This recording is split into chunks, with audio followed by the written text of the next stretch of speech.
I have never seen one of these. These well, it says revolutionary new laundry aid that converts ironing drudgery into pressing pleasure. And I was watching a lady use this, and man, her clothes were looking good, but yeah, look at this. This is like ancient. Look at that. I may try pressing my underwear. We'll see.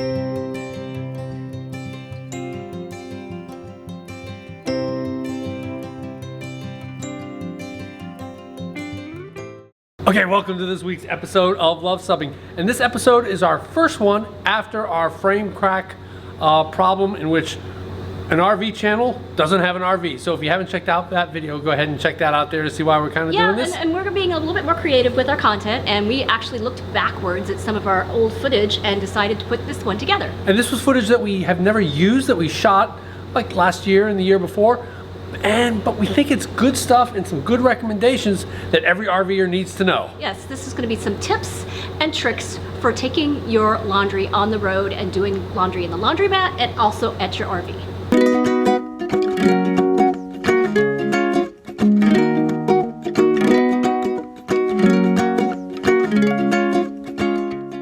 One thing to be aware of is most of your commercial campgrounds will probably have a change machine, but a lot of state parks won't. So whenever we're at a commercial laundry facility like we are now, I'll go ahead and dump a 20 into that. And you can have a stash. And have the stash so that when we are at a state park or national park and they don't have the coin machines, we're ready to go. And we always check the Yelp ratings or other ratings to see how the laundromat is rated to make sure that you got a good one. And you know, like anything else in the world, just use it. If something doesn't feel right, it isn't right. We were in one laundromat, I remember once, I think it was in South Carolina, and as I was doing my wash, people were hanging out. It just wasn't right. There were literally people hanging on my truck with their arms around my mirrors of my truck, and I literally emptied all that laundry. It was wet. I put it in a bag, and I went off to another one to dry the laundry, because I just didn't feel it. And like anything, if it don't feel right, it probably isn't right. Right, and we were able to find a nice one in Sedalia because people recommended it on the Hoover app. Yep, that was a great way to do it too, the recommendations. This is an interesting soap center. Not only does it have all your different soaps, including bleach, fabric softener, sheets, it also supplies you with hangers. Isn't that interesting? It's a hanger dispenser. So another tip is when you choose your washing machine, just give it a little bit of inspection inside, make sure that there's nothing in there that lingered from someone's laundry, like a big red sock that might, you know, dye your you're doing whites and somebody's left a red sock in there. Correct. And also you're going to look for anything that might have been left in there, like a pen or something that it might have leaked, so you don't want to damage your clothing that way as well. So we're going to just take a look here and give it a smell. Make sure there's nothing, doesn't have a funny odor, and make sure you don't smell bleach. Because especially in some of the areas that we travel, as you can see here in Oklahoma on the oil fields, they have special machines. So if you smell that oily smell, you may not want to use that. You may want to, that may be a designated machine for workers in the oil field. And you're also going to check inside the dispenser and make sure that no one left a little bit of bleach or anything like that inside. So just give it a little bit of inspection and make sure everything looks okay.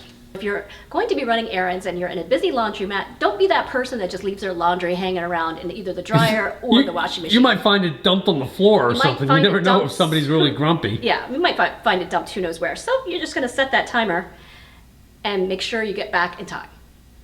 One quick tip for when you select a dryer is to go ahead and touch some of them and see which ones might have just been finished. This is something that probably wouldn't happen at your home, but one that's just been finished is going to be super warm. It's going to start up and heat up quicker, and you might be able to dry quicker and maybe even save yourself a quarter, like this one here, if you use one that's just a little bit warm. Here's a quick tip. I was recently at a laundromat and I put all my quarters in. It said 24 minutes and I went off to do something, came back, and everything was still wet and cold. So now what I do is, as soon as it starts drying, just touch that glass to make sure the heat's on and it's actually drying your clothes, and you won't make that same mistake that I did. All right, so a good tip is to bring some disinfectant wipes so that before you fold your laundry, you can wipe down the table, because you never know what might have gotten on there. Someone might have spilled a soda or something like that. So just wipe it down, make sure it's all clean. Yeah, you don't want your nice clean clothes folded on a dirty surface. Correct. And so these little travel ones are very easy to keep in your laundry bag, and so you will always have one whenever you need it.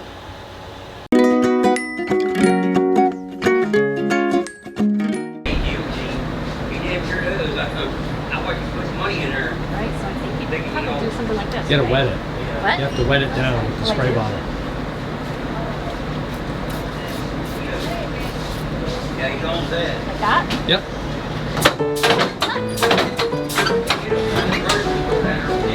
I've never done this before. How long do you leave it on there?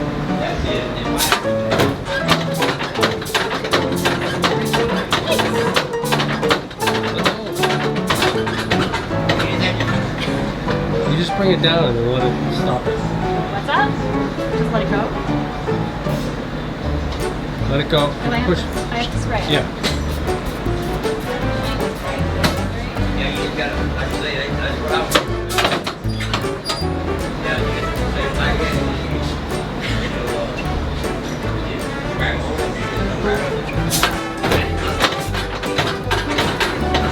Yeah, it bounces like it. I was want to do it anyway. Well done. Yeah. What's the control? Let's see the control. All right. That's pretty good. Yeah. That works. Try it all over. See if you get a hang of this. Scary.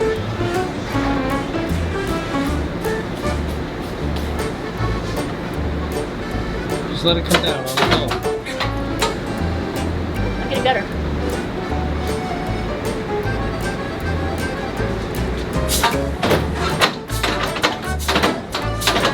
Yeah, let it go. Just let go of it.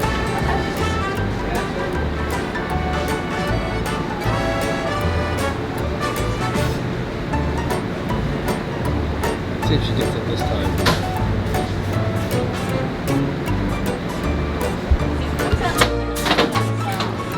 Go up. This is the time you're gonna get it going up. We're just gonna let it go up. Left it, we'll just let it go. Just let it go up.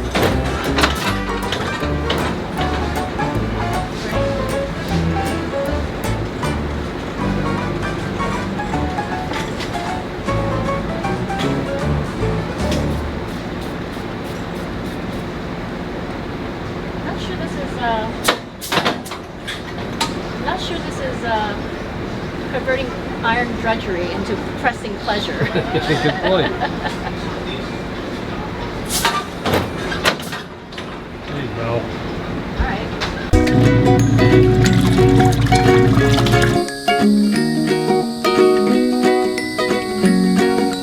Today we're going to talk about our Kuppet again, but we're going to do something slightly different. We are on electric only, so we are going to set this up so that it works when you don't have full hookups, when you can only use maybe a Blue Boy and see how you can transport it. Okay, so let's take a look at your setup. What have you got? We have the Kuppet set up, and it's plugged in, and note the drain hose is going straight into the Blue Boy. And so ideally, we've not tested this out, but ideally when I drain, it will go straight into the Blue Boy. I think it will. Yep. And so what would happen if we didn't have electricity? If we were fully boondocking and we wanted to use our washing machine, what would we do? Probably run the generator. Exactly, and just plug it right into the generator and use the same setup. Yep.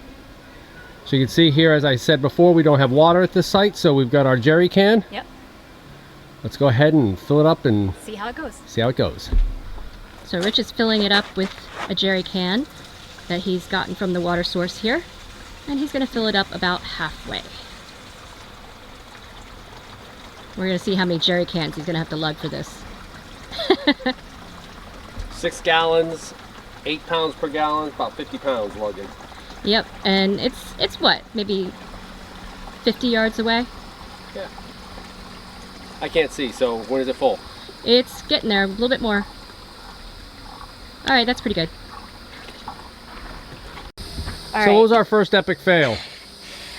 I will never, ever remember to do this, but before you start filling up your washing machine, you need to just switch it off to the drain so that you're not draining it automatically into the jerry can. Because as I was filling it with my 50-pound jug of water that I have to lug 50 yards away, it was just draining into the Blue Boy.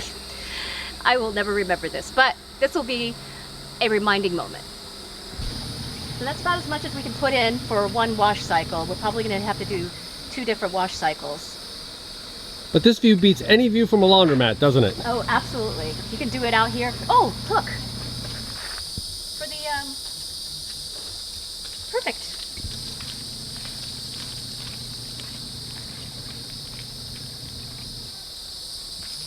Perfect. I thought you saw a bird or something. No, look. Excited. All right, I gotta get more water. So 2 things we're going to try as part of our laundry solution is going to be this little hanging guy here. And look at all the hooks, clothespins that it's got for drying laundry. And that just sort of stores in the closet. This also stores in the closet. This was a new laundry solution. And what I like about it is that you can get the laundry out by opening up the bottom. Cool. And just pulling things out. So I think that's kind of handy. So all right, these things will probably dry in this 18-mile-an-hour wind in about an hour. And the key about the Kuppet was it has a fabulous spin cycle. You could pretty much mimic your washing cycle in your trailer in a big bucket, but the spin cycle is key because these things were almost dry when we put them out and they are feeling pretty dry as is. The other tip I would have is make sure you put in fabric softener in your rinse cycle. That keeps things from being stiff as they dry. Another great drying solution is this custom rack from TrainView, which is of super high quality and doesn't require a hitch on the back of your bumper. There were vendors at our international rally in Sedalia, and we hope to have them again in York, Pennsylvania. We'll include a link to this product as well as all the other products in the video's description. As you can see, Rich is off to get more water.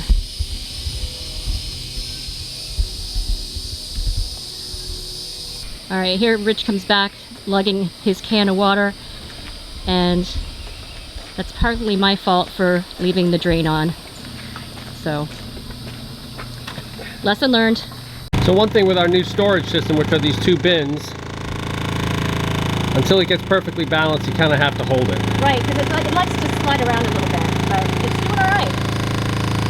So about 3 minutes of a spin cycle, and these things will be almost dry, and so they'll be dry by the time we put them away this afternoon. So there you have it. That was 3 loads of laundry done, and you can see it almost filled up the entire Blue Boy, which is 22 gallons.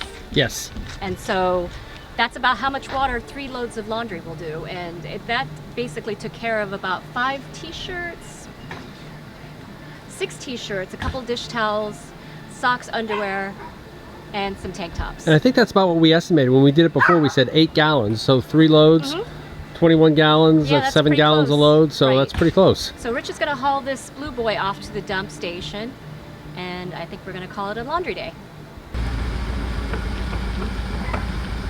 And there goes our little Blue Boy.